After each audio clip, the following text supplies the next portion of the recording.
Welcome to Nintendo K channel. I am Danny. Being excited for the launch of the Legend of Zelda Link's Awakening for Nintendo Switch, I thought it'd be fun to look back at the classics that were released on the Game Boy and the Game Boy Color. Now I have here from my collection of a Nintendo Power magazine showcasing the game on the issue 50. So it does celebrate the 5-year anniversary for Nintendo Power back in the day.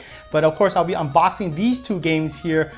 This one is released back in 1993, the original Link's Awakening, and then the Game Boy Color, the DX version of Link's Awakening back in 1998. So it's been quite some time, and let's get diving in and check out what they're all about. So starting off with the original Game Boy version of the Legend of Zelda Link's Awakening. It's a really beautiful box and it's in the gold color tone. But actually before I open it, I want to give you guys a look at it. It has the mysterious owl there, and to the back side you got some various screenshots of the game itself. Obviously this is in monochrome. A lot of kids back in the day would look at the screenshots and see what the game is about, read the actual, so a little bit synopsis of what's happening, maybe a little description of Link's plight there. So nice look back at that, pulling the cartridge and everything out here. There's a bit of material inside the packaging, so I'm gonna go through it. First and foremost, this is the actual, I guess the cardboard holder for the game. That's how most of the Game Boy games are standard, how they package it back in the day. But I'm gonna look at this last. Just, of course, the fun part is the paper manual and precautions booklet, everything inside included. Starting first thing, they always include the consumer instructions and precautions booklet. It's just safety information. Nothing too exciting here, but you know, if you've seen it before, I'm not gonna go through that one. The exciting parts are up in here. This is a really neat piece that if you're wondering how to subscribe to Nintendo Power, you just pull this out, send it in, and you just get yourself a year's worth of Nintendo Power. So pretty cool. Look back at this. And the funny thing is this number does work. If you guys are wondering, this customer service number for Nintendo. They do include a poster. Now looking at that, you see a slogan that's represent his "Play It Loud."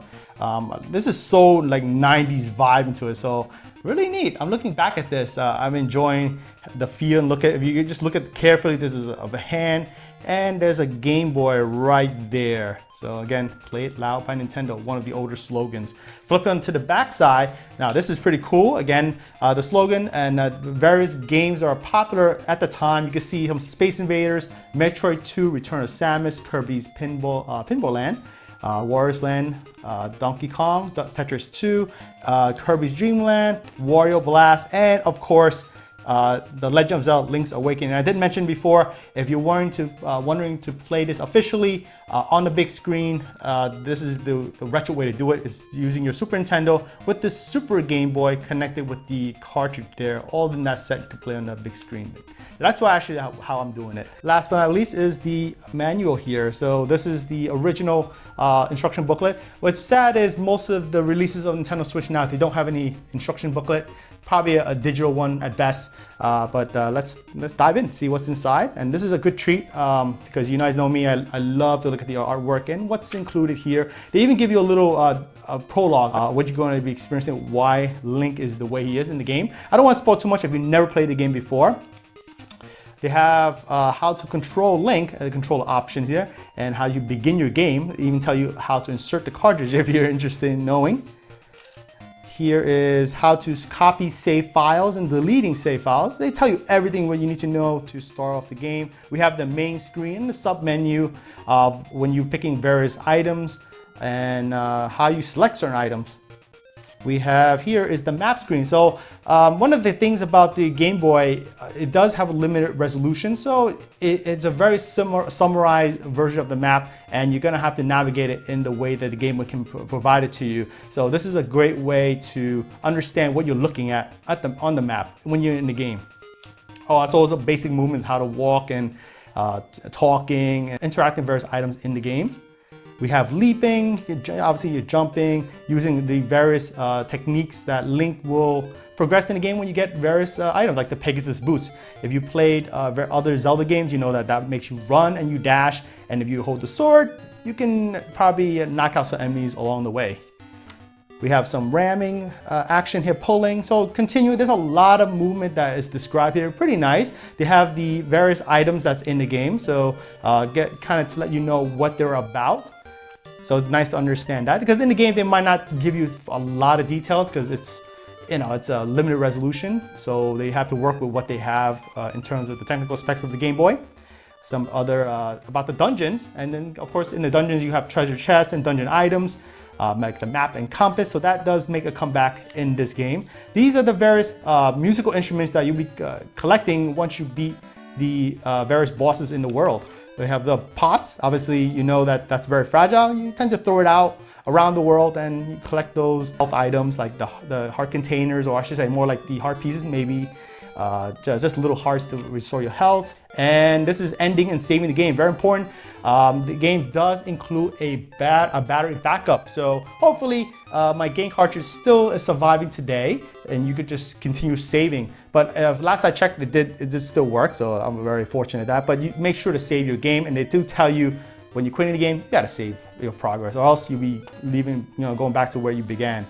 This is some of the cool mini games that are in Link's Awakening. So there's a fishing pond, trendy game. They have a telephone booth, and there's also the town tool shop. So again, once you play this game, regardless of the classic or the Nintendo Switch remake, definitely check it out. It's really cool. Here we have the cast of characters. I love the artwork on this. You can see it has this nice retro vibe to it. They even have the mysterious owl, the character obviously that you start with the game when you see in the cutscene. And just end off here, more of the description of the various characters, a little bit of the information, warranty and whatnot. So that's the first The Legend of Zelda Link's Awakening on the Game Boy, released back in 1993, the unboxing of that. And to finish it off, obviously the game cartridge. Again, this is the cardboard sleeve that's holding the game in the box.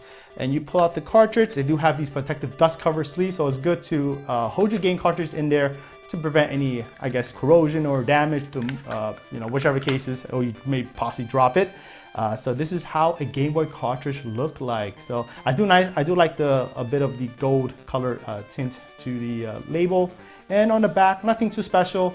And this is just a standard looking The Legend of Zelda Link's Awakening cartridge. This is released in 1998. So the box is very similar, just to give you guys a comparison here. This is the player's choice. Unfortunately, that's the one I got a while back, but I'm still proud to have it. It's very hard to get these in great condition, obviously, because I collect complete in box.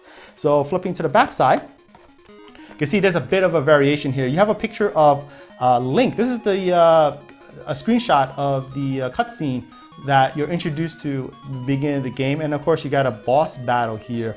The description is a little bit different. It gives you obviously some of the prints are the same. Like they did emphasize there's a battery back memory. Again, it does use a battery inside the cartridge to save your progress. But other than that, all in all, you get the idea. But the big difference, if you're wondering what the DX version and the original Link's Awakening, the difference is, you can see from the top here, it's compatible with the Game Boy Color. Since this is a later release, so if you play on the Game Boy Color or even on the Super Game Boy, on the Super Nintendo, you're going to see a bit of a color palette. You can change your colors and whatnot. It does also support the Super Game Boy, like I mentioned, and the Game Boy printer. So you can print out some various prints, images, like perhaps maybe like something like this. So that's a little bit of that. And also, I just forgot to mention, it does include the colored dungeon. So that's exclusive to the DX version. And from what I know, it will be included on the Nintendo Switch as well, the colored dungeon. All right, so let's open this up, take a look at this. Again, this is the consumer information precautions booklet. Nothing too fancy there. This is how you subscribe to Nintendo Power. It's the same concept as the first one, but obviously this is a more modern take of it. But you get the idea. This is the instruction booklets. So obviously it's a bit of a departure from the original Game Boy, just to compare. This is the one in 1993, and this is in 1998. A lot of time has passed, but obviously the height of it is smaller, but from the thickness of it, it's much thicker compared to the original. So let's see what's the changes here. They have a table of contents, and what's cool I like about the excellent official seal quality for Nintendo, knowing that you're getting an excellent product. They still include the storyline, so that's that hasn't changed. Controller information, how to move Link, and how you begin your journey, deleting and copying save files. This is the same part. They did show you how to look at the screen display features, knowing what you're looking at. We have a description of the map. It's important to understand that if you're navigating through Koholint Island. How to move your character using the various items, of course, and the various techniques that Link will gain throughout the adventure. His actions are pulling, running, ramming, lifting and throwing, and various others as well. Equipment. So they do have a description of the various items that you'll be using. That means you're going to be starting off with the sword and shield, but as you go through dungeons, you're going to be getting more of the power bracelet, Rock's feather. We have some inventory items. This is pretty cool. You have a Yoshi doll. What's neat about Link's Awakening, I just want to mention, they have various characters from the Super Mario World and very others like Kirby. We have Goomba. They even have like a piranha plant, if I remember correctly, which is crazy. All right, we have some other items like the dungeon key. They call this in this game is the nightmare key, and the small keys is obviously to open standard doors. This is the same as the other manual. The different musical instruments you'll be collecting after defeating a boss. We have life and magical power, so that's also important to know. Ending, and then you have to save your game. Again, same thing as the previous one. So it's very similar to the other manual. The ending off the same way is cast of characters. And what's neat is it's really colorful. I love these 90s style artwork. Pretty neat. And that sums it up. And they have, this is the difference here. They have new features. So essentially what I told you earlier about the Game Boy Color, compatibility, the printer, and also the color dungeon. That's exclusive to this version. It's optional. You don't have to play it to complete the game, but it's nice to see that it's available. The last part is the cartridge. So this is how it looks. Obviously pulling out the box, putting the cardboard sleeve to the side there. This is how the Game Boy cartridge look like. Now it's a little bit different. Obviously we have a grayish tone for the original Game Boy. This is the Game Boy Color, so it's in black. Other than that, it's the same dimension, same look, just a different color. Now to the another fun part is this really awesome Nintendo Power 50th issue. And this is in my collection as well. I'm very proud to show this to you guys. Flipping to page 56. And this is it. This is the actual spread of the Legend of Zelda Link's Awakening. I see that it has a new beginning. They tell you a little bit of the storyline, and again, the artwork is phenomenal. This is why I love to collect these magazines. Just looking back at it, even to the modern day, it does apply. A lot of the things you see in this magazine or in the manual does apply to the Nintendo Switch game. Albeit the graphics are different, but the gameplay still remain untouched. It's exactly what you remember. So this is Koholint Island. This is very useful. They didn't give you the full map, but it's the majority of it because they didn't want to spoil everything in the game. I know that this Nintendo Power issue only talks about only maybe the 3 first dungeons. So they don't want to spoil everything, but they do get you started. So it's nice to have this very handy map. If you know retro games, navigating could be a little bit difficult, especially this is your first time exploring this type of Zelda game because this is a top-down view, similar to A Link to the Past on the Super Nintendo. All right, so again, what's neat is they have color coordination of the various area, and they tell you what to do to start off. So this is the quest of level 1, and this is you see the color coordination based on here to this is the area that you are you're transversing here. They tell you how to get the first key, the magic powder. Of course, you need the magic powder to progress. So if you guys played the game, you would understand that. This is the boss here. So they give you a description how to beat the first boss. You get the Rock's feather, so you can be able to jump across gaps. And that's a typical formula for Zelda. You get various items to progress into the game, and you can jump over obstacles that you couldn't do before. Here this is at the level 2. Again, similar concept. They tell you how to beat the boss and how to transverse through the dungeon itself. This is level 3. And what I like about, you can see it's very well coordinated. They'll tell you exactly what to do, like step 1, step 2, step 3, and leading towards being the boss and getting the item in the dungeon as you finish the dungeon. All right, so that sums it up. This is the first 3 dungeons of The Legend of Zelda Link's Awakening. Again, I thought it was pretty cool to look back at these 2 games of The Legend of Zelda Link's Awakening. It's also, again, the Nintendo Power issue.